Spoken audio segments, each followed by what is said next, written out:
Marathi hotspot हो मंडळी हो, हॉटस्पॉट इथंच आहे बर का. तर मग चला चॅनलला सबस्क्राईब करा आणि घंटी नक्की वाजवा. आपल्या सगळ्यांचा मराठी हॉटस्पॉट. खरं कीर्तनाला सर्वांनी एकत्रित येऊन नामाचा जयघोष करणे. नाम संकीर्तन बोला बोला. साधन पै सोपे जळतील पापे 4-5 दिवसाचे नाही जन्मांतरीचे. तृण अग्नी मेळे थोडा आवाज द्या. समरस झाले तैसे नामे केले जपता हरी. हरी उच्चारणे अनंत पापरासी. जातील लया शिक्षण मात्रे घेता नाम विठोबाचे. पर्वत जळती पापाचे. यत्फलं नासी तपसा न योगेन समाधिना तत्फलं लभते सम्यक कलो केशव कीर्तनात. हा कलियुगा माझी करावे कीर्तन. ते कोणतं? नाम संकीर्तन. चांगलं भजन केलं, धन्यवाद. एका चरणाचा अर्थ मी तुमच्या समोर मांडला. 3 चरण राहिले, मी पुन्हा येईल. तुम्ही दुसरीकडे जाऊ नका. परत तुम्ही बोलवलं तर परत येऊ असं म्हणायचं मला. 3 चरण आपले राहिले. सरळ अभंगाचा लिंक मी लावून देतो. कुळीची हे कुळदेवी केली ठावी संतांनी. संतांनी आम्हाला ती देवी ठावी करून दिली म्हणून आम्ही तिला शरण गेलो. शरण गेल्यामुळे संकटातून मुक्तता झाली. देव नावारूपाला आल्यामुळे शरण जाणं सोपं झालं. या सर्व गोष्टीचा आनंद माझ्या जीवनात झाला आणि तो आनंद मी संतांच्या समागमात जाऊन नाचून प्रगट केला आणि माझी संकटातून मुक्तता झाली. असा अभंगाचा माझी विमुक्तता झाली. हा का नाही भावार्थ तुमच्या समोर मांडलेला आहे. हा भव्य दिव्य स्वरूपाचा कार्यक्रम या ठिकाणी सुरू आहे. आपल्या या कार्यक्रमाची चर्चा जिथं जिथं महाराष्ट्र नाही, कर्नाटक, आंध्र, तेलंगणा, गुजरात आणि 5वा महाराष्ट्र, 5 राज्यात आपल्या या कार्यक्रमाची चर्चा आहे. राजूरचा कार्यक्रम म्हटल्याच्या नंतर एक कीर्तनकाराच्या मनातला आनंद वेगळा आहे आणि राजूरचा कार्यक्रम म्हटल्याच्या नंतर एक परिसरातल्या लोकांच्या मनातला आनंद सुद्धा काही वेगळाच आहे. पण ही सगळी नामवंत मंडळी 7 दिवस या ठिकाणी थांबते. यांचं कौतुक करावं तेवढं थोडं आहे. यांच्यासाठी एकदा जोरदार टाळ्या सर्वांनी. आणि बहुत दिवसाची होती मज आस असं झालंय. 2-3 वर्षे झाली मला इथं ही मंडळी सगळी प्रयत्न करत होती. पण या ठिकाणी येण्याचा योग यावर्षी गणपती बाप्पांनी मला बोलवलं आणि जाता जाता एकच सांगेल, आपल्या या कार्यक्रमाला आपण भरभरून सहकार्य करा. मला कळलं एका माणसानं 21,000 आज कोणीतरी वर्गणी दिली आहे की नाही. आणि तुम्हाला सुद्धा विनंती आहे, आपण या कार्यक्रमाला भरभरून मदत करा. जेवढी मदत करता येईल तेवढी मदत आपण या कार्यक्रमाला करा. एकच सांगेल बघा जाता जाता, आता हा एवढा भव्य दिव्य स्वरूपाचा कार्यक्रम आहे. पण हा कार्यक्रम चालला म्हणजे सर्वांना बरं वाटतं असंही नाही. काही ना तर पॅम्पलेट पाहिलं, पत्रिका पाहिली असे धरतात. 8 दिवस झोपू देत नाहीत रे. आता हे तू मर गावाच्या बाहेर जाऊन पड 8 दिवस.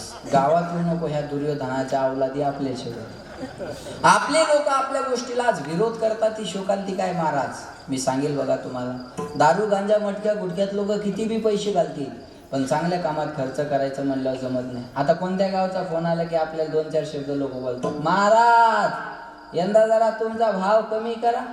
पेटलंय, राख लागली, पावसानं चट गेले, काही शिल्लक राहिलं नाही. दुष्काळ आहे यंदा. ओला दुष्काळ आहे का नाही? ओला दुष्काळ आहे ना. हां, दुष्काळ आहे म्हणल्यावर दारूचे दुकान बंद व्हायला पाहिजे, चालू राहायला पाहिजे. बोला बोला बोला बोला. बंद व्हायला पाहिजे. मग चालू आहे का बंद आहे? चालू आहे. गर्दी वाढली का कमी झाली? वाढली. मग दुष्काळ कशाचा आहे? दुष्काळ आहे फक्त चांगल्या कामात खर्च करायचा, बाकी कशाचा दुष्काळ आहे? बोला ना. हा, आता प्यायचे असल्यावर लोक निमित्त काय करतात, ये रिपेटले आणि ते रिपेटले, जळण तिथे जळण ठेवल्या. अरे आणि काय लक्षात ठेवा बघा, चांगलं एखाद्याला म्हणलं दारू का पिता, तो म्हणतो टेन्शन आहे. दुसऱ्याला म्हणलं दारू का पिता, तो म्हणतो एन्जॉय. एन्जॉय जरी करायचं तरी दारूच पिता आणि टेन्शन आलं तरी दारूच पिता. पैसा नाही म्हणून सप्ते बंद करणारे मिळतील, पण पैसा नाही म्हणून दारू बंद करणारे भेटणार नाहीत. पैसा नाही म्हणून शाळा सोडणारी मिळतील, पण पैसा नाही म्हणून दारू सोडणारी भेटणार नाही. आज थोडी भाजीपाल्याचे भाव वाढले की लोक ओरडायला सुरुवात करतात. भाजीपाल्याचे भाव गगनाला भिडले, सामान्य माणसाला जगणं मुश्किल करून ठेवलंय या सरकारनं. काय महाग येऊ भाजीपाला, 10, 20, 30, 40, 50 बरोबर. कांदे येतात 70-80 बरोबर आहे ना. आपल्याला वाटतं महागाईला आग लागली. 70-80 रुपये कांदे झाले तर आपल्याला वाटतं महागाईला आग लागली आहे की नाही. काय महागाई वाढली.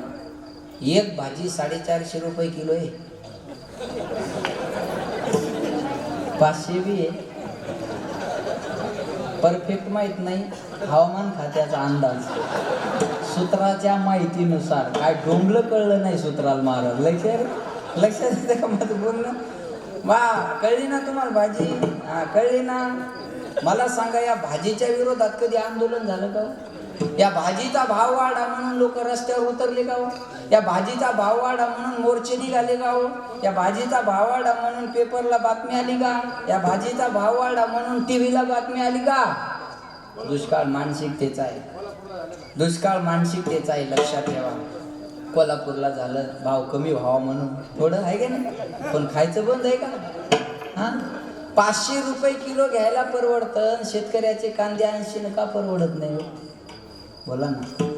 मानसिकतेचा दुष्काळ आहे, बाकी कशाचा दुष्काळ आहे दादा सांगा? काजू बदाम स्वस्त आहे का महाग आहे? आपण खातो का? नाही. आपण ओरडतो का? महाग आहे म्हणून काजू बदाम आपण खात बी नाही, ओरडत बी नाही. ज्याला कांदे परवडत नाही त्यांनी खायचे नाही, पण बोंबलायचं नाही. बघ, मिळू द्या ना शेतकऱ्याला कधीतरी 4-5. अरे ही घड्याळ काढलं, या घड्याळीचा भाव ठरवण्याचा अधिकार त्याच्या कंपनीला आहे. ज्यानं माईक काढला त्या माईकचा भाव ठरवण्याचा अधिकार त्याच्या कंपनीला आहे.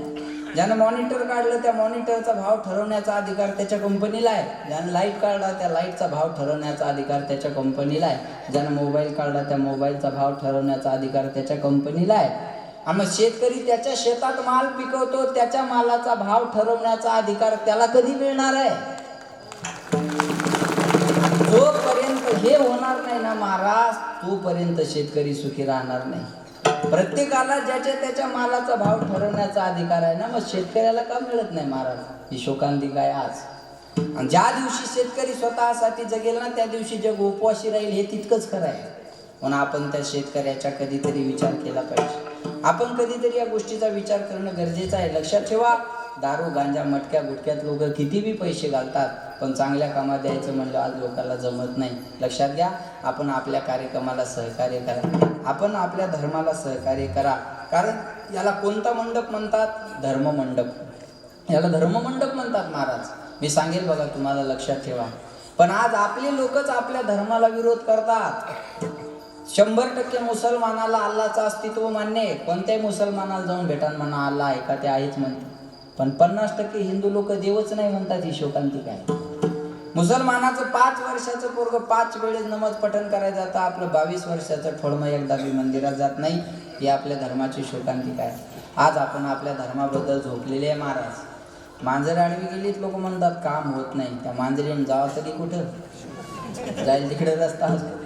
10 मांजरी आडव्या जाऊ द्या, मी सांगतो गॅरंटीन काम होईल. पण एक माणूस आडवा गेला तर सप्ताह बंद पडतो. मांजरीपेक्षा बेकारावला दे बघा. म्हणून माणसाला चांगला माणूस होण्याची गरज आहे. एक दगड एकदा मंदिरात जातो तर देव होतो. त्या मंदिरात लोक रोज दर्शनाला जातात, पण चांगला माणूस होत नाही. शोकांतिका आहे. आज चांगल्या माणसाची कमतरता आहे. ये जरूरी नहीं कि हर रोज इंसान मंदिर जाए, ये जरूरी नहीं कि हर रोज इंसान मंदिर जाए, कर्म ऐसा होना चाहिए इंसान जहां भी जाए मंदिर वहां बन जाए. आपण जाऊ तिथं मंदिर उभं राहिलं पाहिजे महाराज. ज्याला कर्म म्हणतात ते कर्म केलं छत्रपती शिवाजी महाराजांनी. पत्थर की मूर्त के सामने दिया जलाने की जरूरत नहीं मेरे साहब, किसी का दिल ना जले बस इतना ख्याल रखना, पूजा से कम नहीं है. लक्षात ठेवा. मला काय सांगायचंय, ते समर्पण ते कर्म छत्रपती शिवाजी महाराजांना केलं म्हणून अरबी समुद्रात सुद्धा स्मारक उभं राहायला लागले. काय ताकद आहे शिवाजी नावातली आहे का? एकाने मला विचारलं, म्हणे महाराज तुम्ही कीर्तनात शिवाजी महाराजाबद्दल बोलता, शिवाजी महाराज काही देव होते का? त्याला म्हणलं दादा शिवाजी महाराज देव होते का नाही मला सांगता येणार नाही, पण शिवाजी महाराजांमुळे मंदिरातला देव सुरक्षित राहिला एवढं मी गॅरंटीनं सांगेन. मंदिरातला देव सुरक्षित मिळत असेल तर हे उपकार राजांचे आहेत. बायकोसाठी महल बांधणारे खूप मिळतील. आईच्या स्वप्नाचं स्वराज्य उभं करणारा एकच राजा होऊन गेला, त्यांचं नाव छत्रपती शिवाजी महाराज. त्या पवित्र वंशात आपण जन्म घेतलेले माणसं आहे. 33 कोटी देवाचे अब्जावधी मंदिर आहे, पण प्रत्येकाच्या हृदयामध्ये ज्यानं मंदिर केलं तो राजा म्हणजे छत्रपती शिवाजी महाराज आहे. केलेल्या कर्माची पावती आहे. पण या महापुरुषाला लोकांनी जातीत वाटून टाक. शिवाजी महाराज मराठ्याचा, भगवान बाबा वंजाऱ्याचा, सावता माळी माळ्यांचा, नरारी सोनाराचा, रोहिदास चांभार चांभाराचा, महाराणा प्रताप राजपुताचा, बाळूमामा धनगराचा, बसवेश्वर वाण्याचा, शिवलाल बंजाऱ्याचा, बिरसा मुंडा आदिवासीचा, विश्वकर्मा सुताराचा या महापुरुषाला लोकांनी जातीत वाटलं. जातीत वाटू नका. वंजारी, मराठी, कोळी, साळी, धनगर, भिल्ल, आटकर, राजपूत या जातीत वाटल्या जाऊ नका. ऐका, एखाद्या महापुरुषाचं नाव एखाद्या रस्त्याला देणं फार सोपं आहे, पण त्या महापुरुषानं दाखवून दिलेल्या रस्त्यानं चालणं फार अवघड. आज महापुरुषानं दाखवून दिलेल्या रस्त्यानं चालण्याची गरज आहे. शिवाजी महाराज जातीवादी असते तर न्हावी समाजातल्या जीवा महालांनी त्याच्यासाठी जीव दिला नसता. भगवान बाबा जातीवादी असते तर गादीवर भीमशे महाराज राजपूत बसले नसते. प्रत्येक जातीत एका संताचा जन्म आहे, पण कोण्याच संतान जातीवाद केला नाही हे तेवढंच खरं आहे. एक प्रत्येक जातीतल्या लोकाला देव धर्म कळवा म्हणून संतांचे अवतार आहेत, पण या महापुरुषाला लोकांना जातीत वाटून टाकलं. जातीत वाटू नका. आपण हिंदू आहो याचा स्वाभिमान बाळगा. आणि जाता जाता महत्त्वाचं बोलेल, आपल्या लेकरांवर आपण संस्कार चांगले टाका. इथं या महाराज लोकांच्या वारकरी शिक्षण संस्था आहेत. महाराज आपल्या पोरांना नाही कीर्तनकार होद्या, नाही गायक होद्या, नाही वादक होद्या, चांगला माणूस झाली तरी बाद झाली. आज चांगल्या माणसाची कमतरता आहे. भूक लागली एवढी खाणं प्रकृती आहे, भूक लागली याच्यापेक्षा जास्त खाणं विकृती आहे. पण आपल्याला भूक असताना आपल्या ताटातली अर्धी भाकर आपल्या मायबापाला खाऊ घालणं ही महाराष्ट्राची संस्कृती आहे. आपण आपल्या संस्कृतीला जपा. माणसाजवळ नुसती कार असून चालत नाही, संस्कार सुद्धा पाहिजे. जीवनातलं समर्पण चुकलं की जीवनाचं सरपण व्हायला वेळ लागत नाही. पुन्हा एकदा का, जीवनातलं समर्पण चुकलं की जीवनाचं सरपण व्हायला वेळ लागत नाही. आमच्या जीवनात योग्य समर्पण झालं म्हणून आज आम्ही इथे उभे आहे. लक्षात ठेवा. माझी विनंती आहे, आपल्या लेकरांवर आपण चांगले संस्कार टाका. आणि ज्या आईवडिलांना आपल्याला जन्माला घातले त्या आईवडिलाला विष पाजून मारू नका. आणि जाता जाता महत्त्वाचं बोलेल, आपल्या सीमेवरचे जवान आपल्यासाठी मरतात, त्यांची आठवण करा. झोपता वेळेस 2 माणसाची आठवण काढून झोपा. पहिली आठवण ठेवा, ज्याच्यामुळे 2 टायमाचं अन्न खायला मिळतो तो शेतकरी. आणि दुसरी आठवण ठेवा, ज्याच्यामुळं घरात आपण सुखानं रात्रभर झोपलेले आहोत, तो भारताचा सैनिक. इथं जर कोणाचे पोरं मिलिटरीत असतील तर त्या मायबापासाठी एकदा जोरदार टाळ्या वाजवा. त्यांनी आपल्या काळजाचा तुकडा या देशाच्या सेवेसाठी समर्पित केला. त्या मायबापाला द्यावेत तेवढे धन्यवाद थोडे. मी सांगेन, या देशाला 2 टायमाचं अन्न धान्य पुरवणारे गरीब शेतकरी आहेत. आणि या देशाचं रक्षण करणारे सुद्धा याच गरीबाच्या शेतकऱ्याचे पोरं आहेत. आपण जर एखाद्या भारताच्या नकाशाकडे पाहिलं ना, पटकन लोक त्या भारताच्या नकाशात आपला महाराष्ट्र कुठे शोधण्याचा प्रयत्न करतील. आपला महाराष्ट्र मिळाल्यानंतर आपला जिल्हा, आपला तालुका, आपलं गाव भारताच्या नकाशावर शोधल्याशिवाय आपण नकाशा खाली ठेवणार नाही. पण एखाद्या मिलिटरीवाल्याची बायको जेव्हा भारताच्या नकाशाकडे पाहते ना, ती महाराष्ट्र नाही पाहत, जिल्हा नाही पाहत, तालुका नाही पाहत, गाव नाही पाहत, मग काय पाहते? माझा नवरा कोणत्या बॉर्डरवर उभा आहे आणि कोणत्या बॉर्डरवर उभा राहून या देशाची सेवा करतोय. मिलिटरीवाल्याची बायको एवढंच पाहत असते. काय करते दादा मिलिटरीवाल्याची बायको? आहे का? कर्नल संतोष महाडिक या भारतासाठी शहीद झाल्याच्या नंतर संतोष महाडिकांची पत्नी स्वाती महाडिकांनी शपथ घेतली, माझ्या पतीचं प्रेम माझ्यापेक्षा या देशावर आणि वर्दीवर जास्त होतं. आणि देशाची सेवा करत असताना माझ्या पतीनं देहाचं बलिदान दिलं. पण माझ्या पतीची अपूर्ण राहिलेली इच्छा मी मिलिटरीमध्ये जाऊन पूर्ण करणार म्हणून स्वाती महाडिकांनी मिलिटरी जॉईन केली. आज ही आपल्या देशाची पत्नी करते. म्हणून आपण इकडं सुरक्षित आहोत. दादा, मिलिटरीवाल्याला जर विचारलं, सांगू तुम्हाला, जो शहीद हुए उनकी जरा याद करो. म्हणतात ना, कर चले हम फिदा जानो तन साथियों, अब तुम्हारे हवाले वतन साथियों, दिल दिया है जा भी देंगे ए वतन तेरे लिए, हम जिएंगे और मरेंगे ए वतन तेरे लिए, दिल दिया है जा भी देंगे ए वतन तेरे लिए, तू मेरा कर्मा, तू मेरा धर्मा, तू मेरा अभिमान है ए वतन महबूब मेरे, तुझ पे दिल कुर्बान है, हम जिएंगे और मरेंगे ए वतन तेरे लिए, दिल दिया है जा भी देंगे ए वतन तेरे लिए आ आ आ आम्ही गेलो. या देशाची जबाबदारी तुमच्यावर आहे. या महाराष्ट्रातल्या भारतातल्या सगळ्या नोकऱ्या जगण्यासाठी आहे, पण एकच नोकरी मरण्यासाठी आहे, ती मिलिटरीवाल्याची आहे.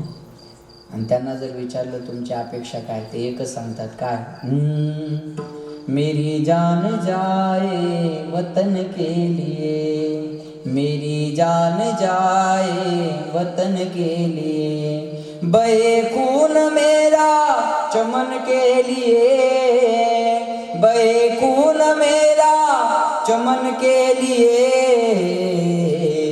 मेरी जान जाए वतन के लिए, मेरी जान जाए वतन के लिए, तिरंगा उड़ाना कफन के लिए, मेरी जान जाए वतन के लिए, भारत माता की. या चैतन्याने आज जागं होणं गरजेचं आहे. बोलण्यासारखं खूप आहे, वेळ संपला. माझं यूट्यूबला मिलिटरीबद्दल बोललेलो मी आहे. पहिल्यांदा महाराष्ट्रात मी बोललो हा मिलिटरीबद्दल. जवळपास 80-90 लाख लोकांनी तो व्हिडिओ पाहिला. म्हणून दादाओ, जे आपल्यासाठी मरतात आपण त्यांच्यासाठी 5 मिनटं बोलणं काही वावगं नाही आहे. आपण 24 तास त्यांच्यामुळं सुखात आहे. आपण त्यांच्यासाठी 5 मिनिटं बोलणं हे काही वावगं नाही. बोलण्यासारखं खूप आहे. माझं नाव यूट्यूबला टाका, तुम्हाला आईवडिलाबद्दल मिलिटरीबद्दल भरपूर ऐकायला मिळेल. पुन्हा एकदा या कमिटीला मी धन्यवाद देतो, या महाराज मंडळींना मी धन्यवाद देतो. मृदंगाचार्य, गायनाचार्य महाराज मंडळी आणि साऊंडसाठी एकदा जोरदार टाळ्या वाजवा. अतिशय गोड. जसं कीर्तनकारांचं नाव आहे तसं ह्या साऊंडचं ह्या जिल्ह्यात नाव आहे बरं का. आणि या जिल्ह्यातलं नाव हे पुणे, मुंबई सगळीकडे गेलेलं आहे. अतिशय गोड आणि याच्यातली तज्ज्ञ आहेत आणि आवड आहे, कारण ते पण महाराजच आहे. म्हणून एकदा सोमनाथ दादांना सुद्धा धन्यवाद देतो. पुन्हा एकदा सर्वांच्या चरणी सेवा समर्पित. 5 मिनटं 7 मिनटं जास्त झाली, त्याबद्दल सर्वांची क्षमा माफी. ज्ञानेश्वर माऊली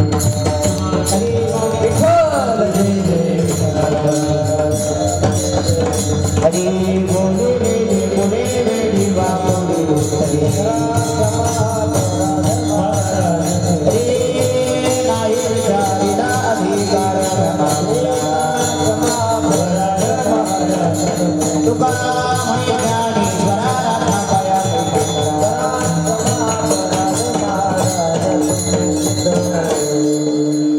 या राजुरेश्वराच्या दरबारामध्ये सुंदर असं आपलं भगवान श्री ज्ञानोबांचं ज्ञानेश्वरी ग्रंथाचं पारायण. याचप्रमाणे महाराष्ट्रातील नामांकित रामायणाचार्य रामरावजी महाराज ढोक नागपूरकर यांच्या रसळवाणीमधून सुंदर अशी रामकथा 2 ते 5 या वेळेमध्ये. आणि आत्ता ज्यांचं कीर्तन झालं आमचे परमश्री हरिभक्त पारायण सोपान महाराज शास्त्री सानप हिंगोलीकर. खरं तर आमचे सोपानजी महाराज आणि पुरुषोत्तम महाराज पाटील आम्ही 2009ला वृंदावनला सोबत होतो. आणि खरं तर फार मोठं नाव लौकिक महाराष्ट्रातच नाही तर महाराष्ट्राच्या बाहेर आहे. परंतु महाराष्ट्राच्या बाहेर फिरत असताना सुद्धा आपल्या बालगोपालांना, आपल्या सवंगड्याला हे नेहमी चित्तामध्ये ठेवतात, हे विशेष आहे. नाहीतर कधी कधी माणसं मोठे झाले तर ज्यांच्यामुळे मोठे झाले त्यांना विसरून जातात, ही शोकांतिका आहे. म्हणून महाराजांना आपल्या ज्ञानेश्वरी पारायण सप्ताह समिती, त्याचप्रमाणे राजूर ग्रामस्थ, पंचक्रोशीतून आले सर्व भाविक मंडळी आणि सर्व महाराज मंडळी यांच्यातर्फे महाराजांचे हार्दिक अभिनंदन. पुनश्च महाराजांना आपल्या सर्वांच्या वतीने मी विनंती करेल की जेव्हा जेव्हा आम्ही राजुरेश्वराच्या दरबारामधून आपल्याला आवाज देऊ तेव्हा तुम्ही यावं, अशी याच ठिकाणी तुम्हाला नम्रतेची विनंती करतो. खरं तर या ठिकाणी या व्यासपीठावरती 51 बळी गुणजन मंडळी आमचे प्रदीप महाराज बनकर चिल्याबाळ, भगवान महाराज गाडेकर, आमचे दादा महाराज, खरं तर आमचे विठ्ठल महाराज, गोरक्षण महाराज, योगेश महाराज आदी करून सर्व सवंगडी. खरं तर 2004 पासून आम्ही सर्व सवंगडी या ठिकाणी ज्यावेळेस लहान लहान बालगोपालमध्ये होतो तेव्हापासून. खरं तर राजुरेश्वराच्या दरबारामध्ये 17 वर्ष सेवा करण्यामध्ये या व्यासपीठावरती सर्व हजर आहे. 17 म्हणजे खतरा समाप्त झालेला आहे. कारण राजुरेश्वराने महाराष्ट्रातच नाही तर महाराष्ट्राच्या बाहेर सर्व मंडळीचं, कोणी कीर्तन कलेमध्ये असेल, कोणी गायन कलेमध्ये असेल, कोणी मृदंग कलेमध्ये असेल आणि कोणी साऊंड सिस्टम मध्ये असेल, या सर्वांचं नाव लौकिक जर कुठून झालं असेल तर ते राजुरेश्वराच्या दरबारमधून. म्हणून या ठिकाणी राजुरेश्वराच्या दरबारामध्ये ही मंडळीची सेवा करते. या ठिकाणी काही फार मोठं काहीतरी मिळावं याच्यापेक्षा राजुरेश्वराचा आशीर्वाद कायम आमच्या पाठीमागे राहावा हीच इच्छा या सर्व सवंगडीची आहे. आणि म्हणून काही मंडळी मला बोलले, काहो महाराज या ठिकाणी नाव कोणाचंच नाही पॉम्पलेटमध्ये. म्हटलं त्याचं एकच विशेष आहे, पॉम्पलेटमध्ये नाव कोणाचंच नाही. हे काय कारण आहे तर राजूरचा सत्ता हा सर्वांचाच आहे. सर्वांनी यावं, या व्यासपीठावरती टाळ घेऊन उभं राहावं. फक्त एकच बंधन, नेहरू शर्ट, धोती, टोपी आणि गळ्यामध्ये टाळ घेऊन या ठिकाणी उभं राहावं. म्हणून आपण ज्ञानेश्वरी पारायण सत्ता समितीने, एकटे शास्त्री महाराज किंवा महाराज मंडळी नाही तर या कमिटीने ठरवलं की परिसरातील कीर्तनकार, संत, महंत, गायनाचार्य, मृदंगाचार्य, चौकदार, पारेकरी, टाळकरी, विनेकरी, भजनी मंडळ, राजुरेश्वर भक्त मंडळ 7 दिवस या ठिकाणी हजर राहतील. आणि म्हणून आजपर्यंत खरं तर दृष्ट लागावं असा हा आपला भव्य आणि दिव्य कार्यक्रम आजचा दुसरा दिवस आहे. पण उद्याचं महत्त्वाचं मला हे सांगायचं होतं की आता या ठिकाणी आज ज्यांचं पंगत झाली, कारण महाराजजी भजनामध्ये आनंद तेव्हा येतो जेव्हा भोजन चांगलं होतं. म्हणून अन्नदाते मंडळी महान आहे. म्हणून सकाळपासून तर संध्याकाळपर्यंत ज्यांनी अन्नदान केलं, सकाळी श्री श्रीराम दाजीबा कुंगळे पाटील राजूर गणपती यांचा नाश्ता होता. दुपारचं अन्नदान सुंदर असं समस्त ग्रामस्थ चेनेगाव आणि संध्याकाळचं अन्नदान प्रभू सेठ, मोहनराव तळेकर, राजूर गणपती यांनी यावं आणि श्री महाराजांच्या हस्ते या ठिकाणी राजुरेश्वराचा प्रसाद घेऊन जावा. उद्याचे दैनिक कार्यक्रम वेळेत होईल. पण मला विशेष हे सांगायचं आहे, उद्या ज्यांचं कीर्तन आहे स्वानंद सुखनिवासी सद्गुरू जोग महाराज यांना समाधीस्थ होऊन 100 वर्ष पूर्ण होत आहे येणाऱ्या 10 तारखेला, 10 फेब्रुवारीला. आणि म्हणून महाराष्ट्राच्या कानेकोपऱ्यातून नव्हे तर सर्व राज्यामधून सर्व भाविक मंडळी हे आळंदीला येणार आहे. आणि तो सोहळा ज्यांच्या अध्यक्षतेखाली होत आहे ते म्हणजे हरिभक्त परायण परमपूज्य आदरणीय गुरुवर्य संदीपान महाराज हसेगावकर हे वारकरी शिक्षण संस्थेचे अध्यक्ष आहेत. आणि जे अध्यक्ष आहे एवढा संस्थेचा व्याप असताना सुद्धा आपल्या ज्ञानेश्वरी पारायण सत्ता समितीच्या विनंतीला मान देऊन पूज्य श्री महाराज उद्या येणार आहे. आणि त्यांच्या रसालवाणीमधून बरोबर 8:30 ते 10:30 या वेळेमध्ये आपल्याला कीर्तन श्रवण करणं आहे. म्हणून सर्वांना पुनश्च विनंती आहे, उद्या कथेचा आणि कीर्तनाचा सर्वांनी याहीपेक्षा जास्त संख्येने येऊन लाभ घ्यावा. आणि आज ज्याप्रमाणे आपण महाराजांच्या वाणीमधून एकदम रसाळ वाणीमधून कीर्तन श्रवण केलं आणि मंत्रमुग्ध झाला आणि कोणी जागा सोडली नाही, अशी सुद्धा उद्या उठा म्हणेपर्यंत कोणी जागा सोडू नये अशी नम्र विनंती.